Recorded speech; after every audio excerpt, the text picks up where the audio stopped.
This day we will start discussing about reproductive failures of farm animals. So this topic is very important for us to maintain the um, reproductive performance of our animals high, because as expected we have to produce more animals with the process of reproduction, because reproduction is the major basis of production. So our production output is mostly counted on the numbers of animals that you are going to produce in a period of time. So what is reproductive failure? So as we have discussed in lesson 3,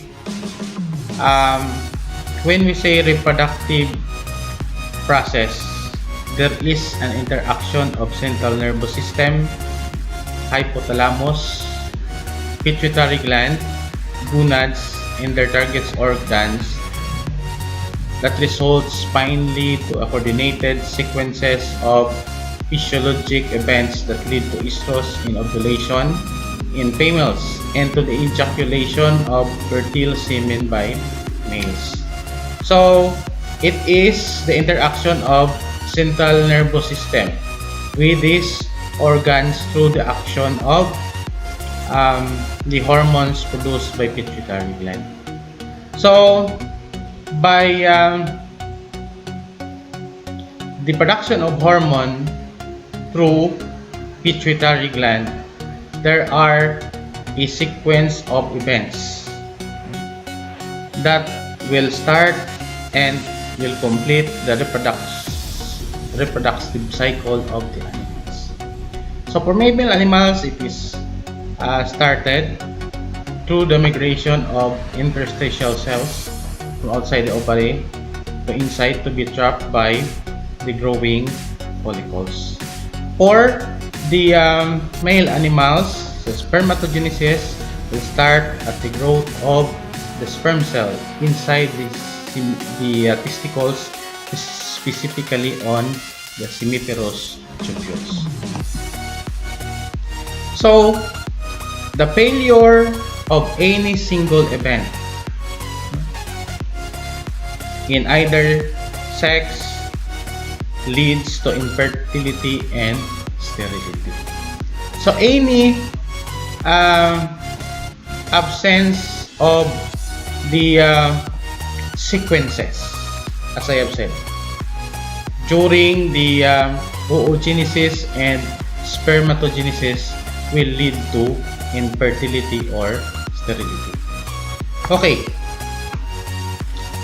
So therefore, reproductive failure defined as their sterility and infertility.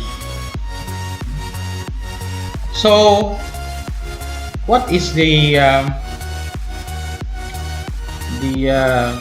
difference between sterility and infertility?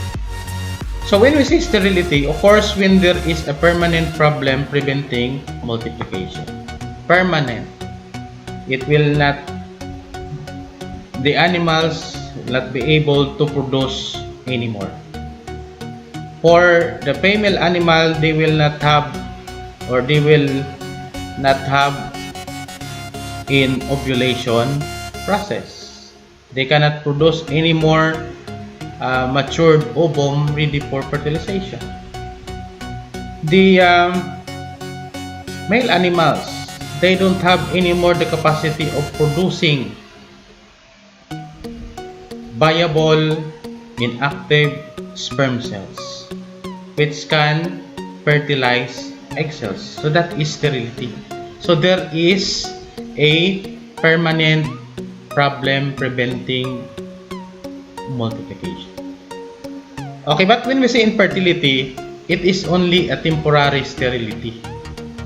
So there is an inability to produce, but within a specific period of time also. So this can be managed.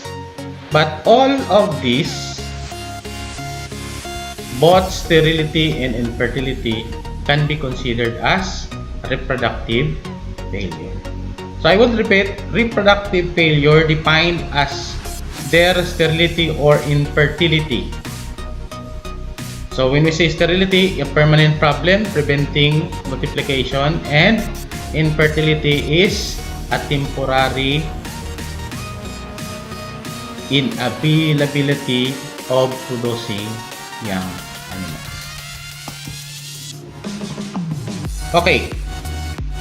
So the ultimate manifestation of infertility is the failure to produce offspring. So like for example, in swine. So they are expected after a year, 1 year old, they will have to deliver their offspring. But in a case that there is a failure of isaw to produce within that age, within that period, so there is already infertility. So in Polytocos species, a subnormal number of offspring also constitutes infertility. So when we say Polytocos animals, these are animals producing a number of offspring in one gestation period. So like for example, the sow SFC. So a subnormal number of offspring also can constitute infertility. So normally in swine production, we are counting always, or we are expecting always 10 piglets in a litter or per farrowing. But if there is a subnormal number, like for example, they will deliver only 3, they will deliver only 4, they will deliver only 5. So that can be also considered as manifestation of infertility. Okay, so in females, infertility may be due to the following. Number 1, failure to cycle. Most of the farm animals have a 21-day cycle. So in our past discussion, if there is a failure of breeding, they will become in heat after 21 days. So like example, your cow will in heat at this time, and there is no available bull in your area, or there is a failure of pregnancy, so as expected, they will become in heat after 21 days. But in this case, there is a failure to cycle. So the youngs have already weaned from their mother animals, but in a longer period of time, the dam failed to cycle. So that is another manifestation of infertility. Okay, in sow again. So after weaning 3 to 5 days, they are expected to wean. But there are sows that they have not able to recycle within 2 months. Okay. So aberrations of estrocycle is another manifestation of infertility. As I have said, the normal cycle of most farm animals is 21 days. So when we say aberration, their cycle period is not normal. So like example, if the normal is 21 days, that will become 25 or 22, 24. So that is infestation of infertility if there are aberrations of estrous cycle. Okay, failure to conceive. They are recycling. Their heat cycle is normal, but there is a failure to conceive. The animals will not become pregnant. Okay, so prenatal or perinatal death of the conceptus. They become pregnant, but there is prenatal and perinatal death. Okay, when we say prenatal, before the expected parturition or delivery. When we say perinatal, after or during parturition. There is a death of conceptus. So, these are the common signs or the manifestations of a female animals having infertility or having reproductive failures. So, failure to cycle, aberrations of the cycle, failure to conceive, prenatal or perinatal death of the conceptus. Okay, how about the major infertility problems in males? So usually, the infertility problems in males are caused by number 1, disturbances of production, transport, or storage of spermatozoa. This is specific on the people or racers practicing artificial inseminations.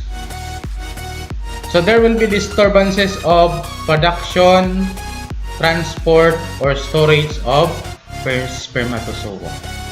So semen should be collected properly, should be transported properly, or it should be stored properly.